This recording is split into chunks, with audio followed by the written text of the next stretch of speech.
À Strasbourg, en mai, les artistes ouvrent leur atelier aux visiteurs.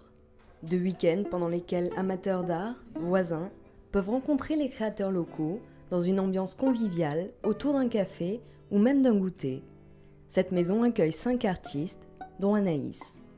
C'est nous qui organisons de A à Z, donc que ce soit l'accrochage, et puis on est là tout le temps en fait. Ce qui est sympa aussi, c'est que on prend l'apéro avec les gens, on essaie vraiment d'avoir un moment convivial et d'échange, quoi. C'est ça qui est important. Ça reste une fête, quoi. Voilà. Je ne vais pas très souvent dans les galeries, donc voilà, j'ai saisi cette opportunité, c'était pas du tout prévu. Ça rend l'art plus accessible, plus proche de nous. Voilà. On n'a pas la distance de la galerie, on n'a pas la distance peut-être même d'une certaine notoriété. On va au-devant, vraiment, au coup de cœur. Et d'ailleurs, ici, le visiteur est invité à participer. Un patchwork, œuvre collective que chacun peut compléter à son gré.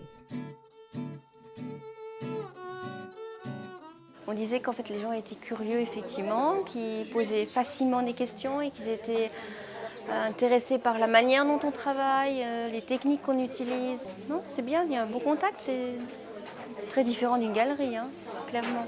C'est un moment vraiment d'échange et souvent je suis très interpellée par les questionnements ou les réflexions des gens sur mon travail parce qu'ils voient des choses que moi je ne vois pas forcément parce qu'on est tellement dans son travail qu'on ne voit même plus ce qui se passe des fois. Mais je trouve qu'on a tendance à acheter plus facilement puisque on est en lien direct avec l'artiste, donc ça donne envie de donner un coup de pouce. À la fois on est tenté et on a envie de donner, de soutenir l'artiste qui propose de belles choses.